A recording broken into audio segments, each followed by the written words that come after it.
Ya Rasulullah.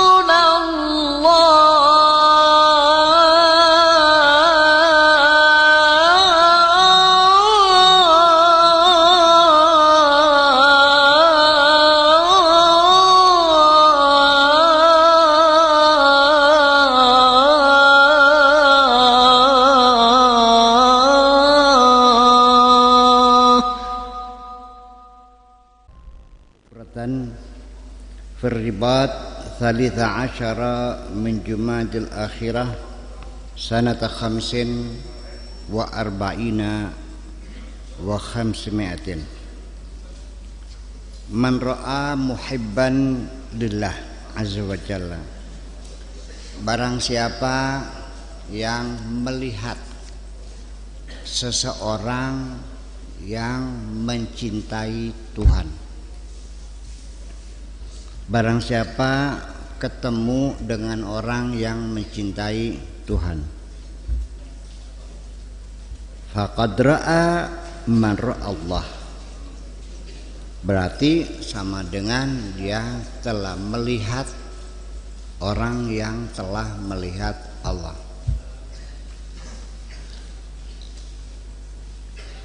Azza wa jalla biqalbihi, dengan hatinya.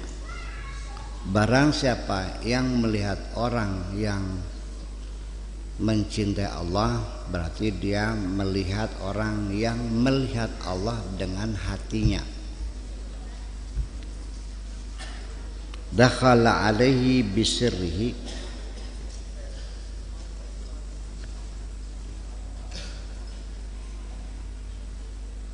bahwa dia telah masuk dengan sirnya. Sir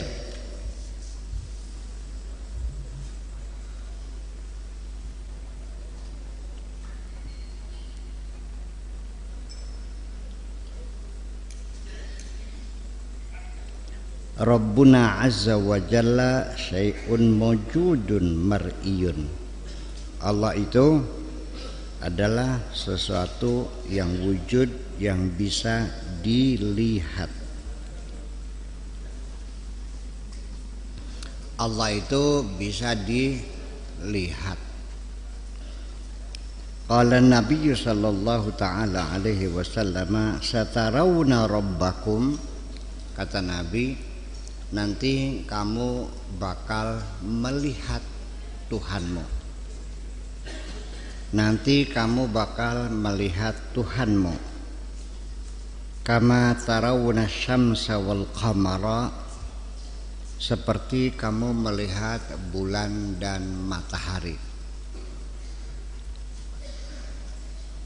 La tudahuna fi ru'yatihi, yang tidak terbandingi dalam ru'yahnya itu, yang tak terhingga, yang tak ternilai, yang tidak ada pepadannya.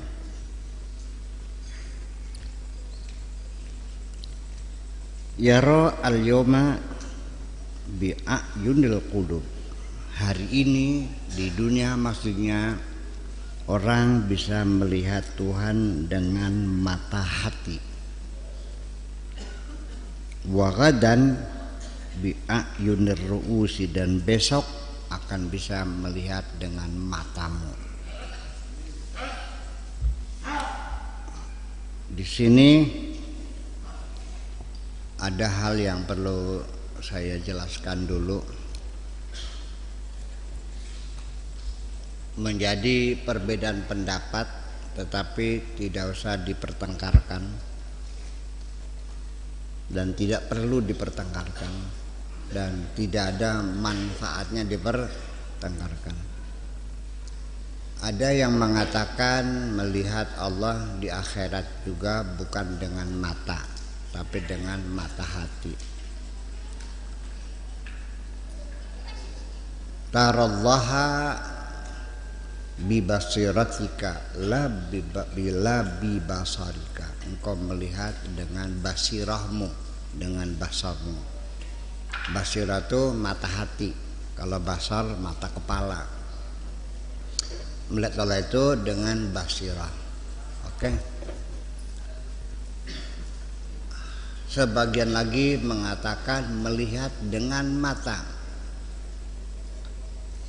Yang benar mana? Enggak usah bertanya yang benar mana. Nanti bertengkar lagi.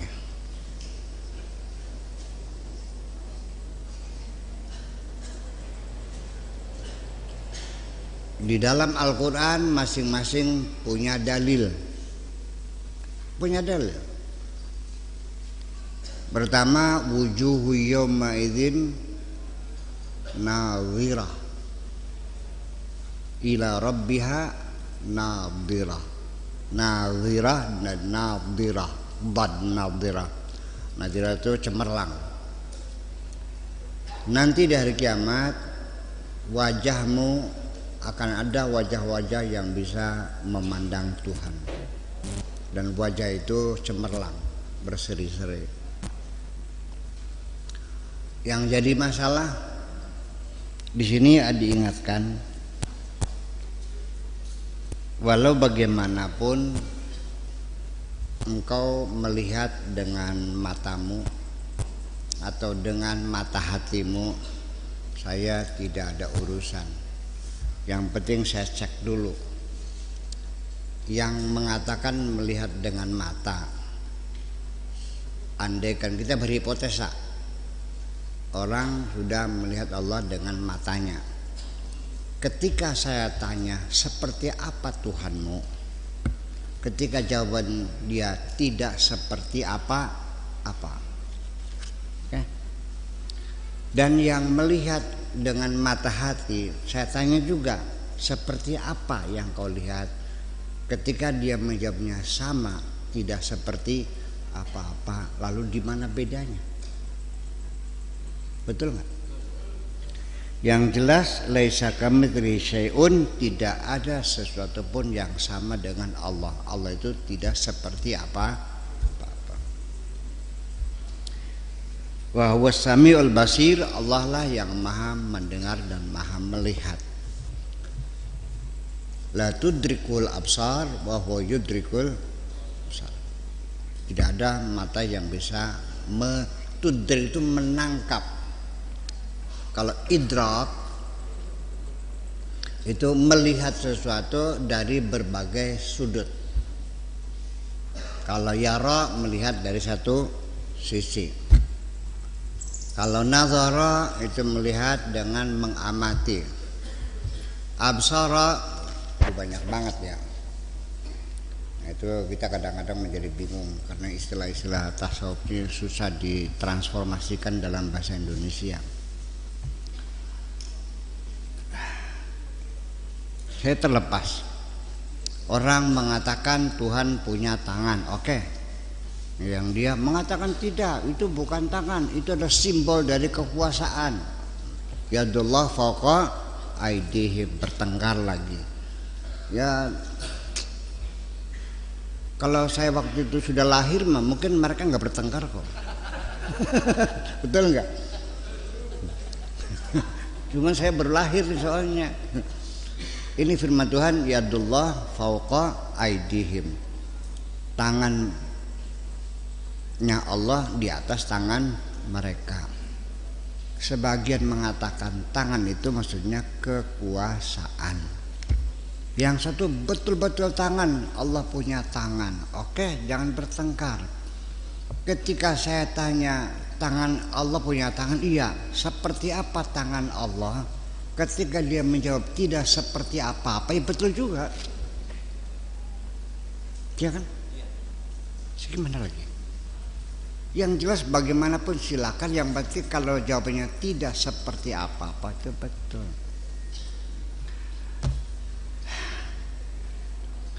Allah tidak bisa dilihat, tidak bisa diraba, tidak bisa ditangkap, tidak bisa disium. Fisika partikel saja itu tidak bisa dilihat fisiknya. Kajian-kajian fisika partikel itu yang dilihat hanya gejala-gejalanya. Materinya, siapa yang bisa melihat atom? Ada yang bisa melihat atom? Matamu? Iya kan? Nah, tetapi kita yakin itu ada. Ini besi apa namanya, berani, mesti berani ya, besi berani namanya besi magnet. Bisa dilihat nggak magnetnya? Bisa diraba nggak? Bisa dipegang nggak? Yang bisa kita lihat adalah ketika kita dekatkan paku. Ketika paku itu bergoyang-goyang, di situ kita melihat di situ ada magnet. Yang dilihat bukan magnetnya, tapi paku yang bergoyangnya ini. Kita melihat Allah juga sama. Masih nggak yakin juga? Nanti kita lanjutin deh. Angel. Iya.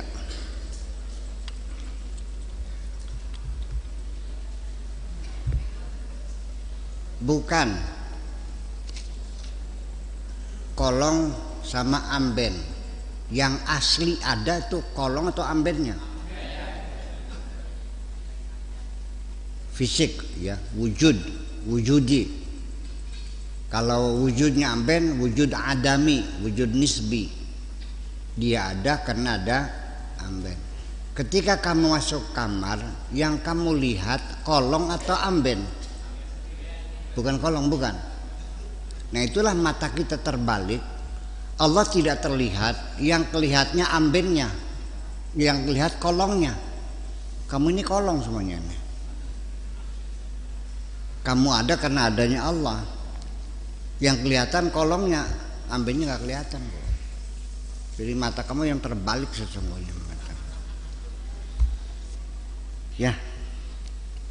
Ya kenapa? Sudah ditahu situ ada magnet bergerak-gerak kuku. Masih nggak percaya juga ada magnet. Ya susah banget sih ngomong tuh. Iya. Al-muhibbuna lahu, orang-orang yang mencintai Allah itu radau bihi, mereka suka terima kepada Allah, mereka ridha kepada Allah ya. Duna ghairihi, bukan kepada yang lainnya. Mereka suka kepada Allah, menerima kepada Allah, senang hanya kepada Allah, bukan kepada yang lainnya. Ista'anu bihi, mereka selalu meminta pertolongan hanya kepada Allah saja. Waqtasaru amman siwa, dan mereka terbatas, tidak pernah terbatas, hanya dalam segala hal selalu mintanya terbatas hanya kepada Allah saja, tidak pernah meminta kepada siapapun. Sarat mararatal faqri indahum halawatan, pahitnya kemiskinan bagi mereka terasa manis. Pahitnya kehidupan terasa manis. Atau paling tidak ada beda antara pahit dengan manis. Miskin dengan kaya adalah sama, sakit dan sehat adalah sama. Jadi orang kaya, jadi orang miskin adalah sama. Dicaci dan dihina adalah sama.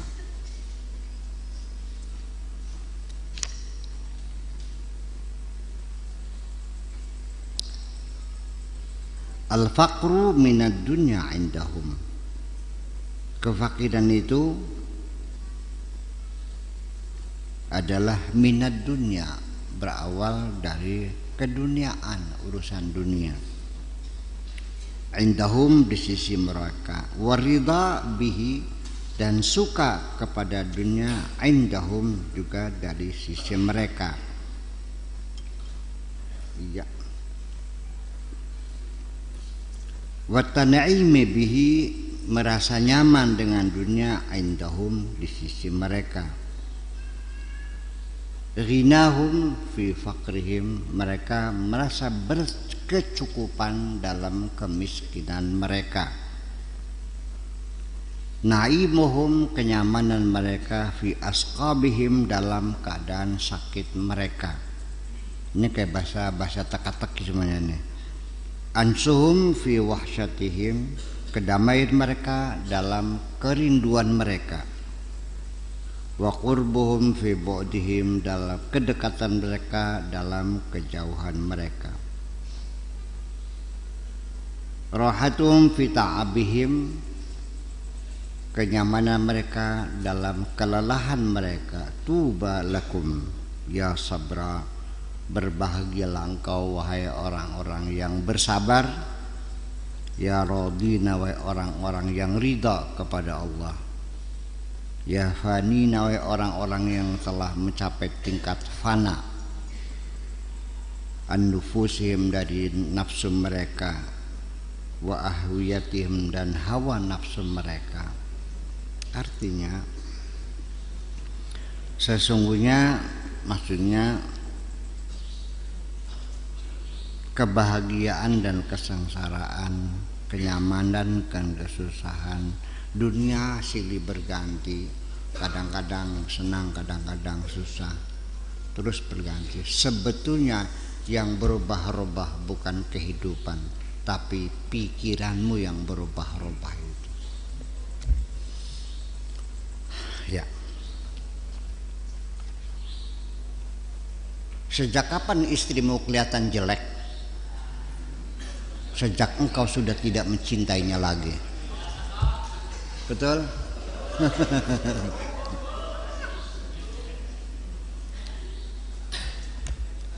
Saudara, dulu kukatakan, matamu kelilipan apa? Jawabmu, inilah perempuan tercantik. Nggak salah pilih, Bung? Tidak, sudah tepat sekali. Ternyata sekarang kamu menangis, kecewa. Kenapa? Anak kemate. Sebetulnya bukan, itu pikiranmu yang berubah-ubah. Ya. Jadi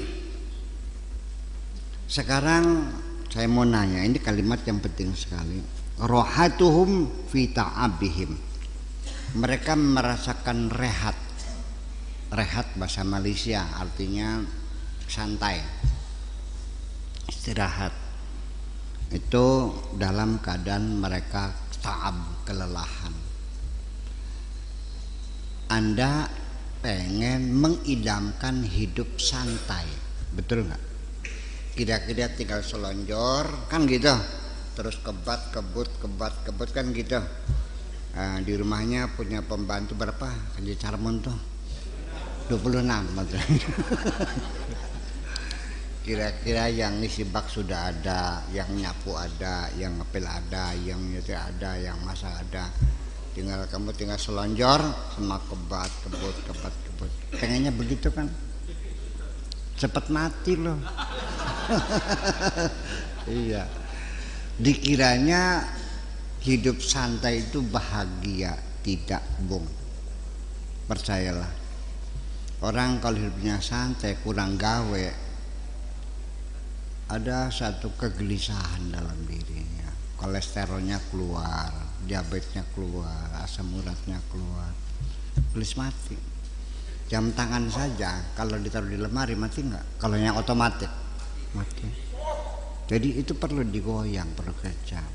Nah, orang-orang yang sudah kenal Allah itu memilih bekerja keras. Di situ mereka mendapat kedamaian. Rohatuhum fi ta'abihim, kedamaian mereka pada saat mereka bekerja keras.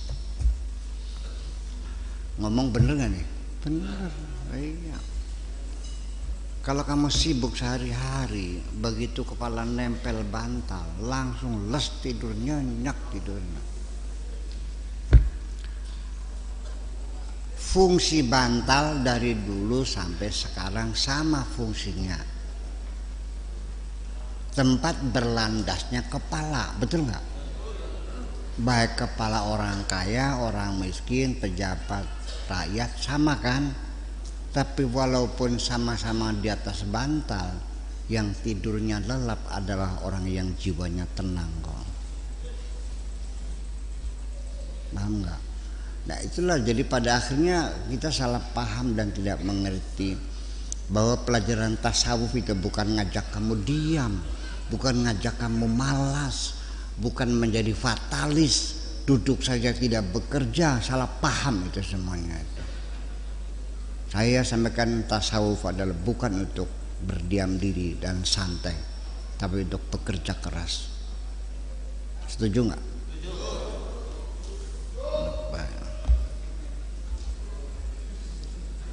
Sampai-sampai bukan kamu yang tertuduh saya. Jangan pernah ngaji sama Buya Sakur Yasin, nantinya males kamu kayak gurunya. Jadi ada orang yang melihat saya ini pemalas. Dari kacamata melihat, dari kacamata mana ngelihatnya? Dari sudut mana? Mata kok. Iya kan? Itu bisa terjadi, ada orang mengatakan saya malas. Malah orang santri saya bertanya, kalau Buya tidurnya jam berapa? Iya kan? Ya itulah. Jadi yang rajin itu seperti apa yang kamu maksudkan? Yang tiap hari memeluk guling gitu.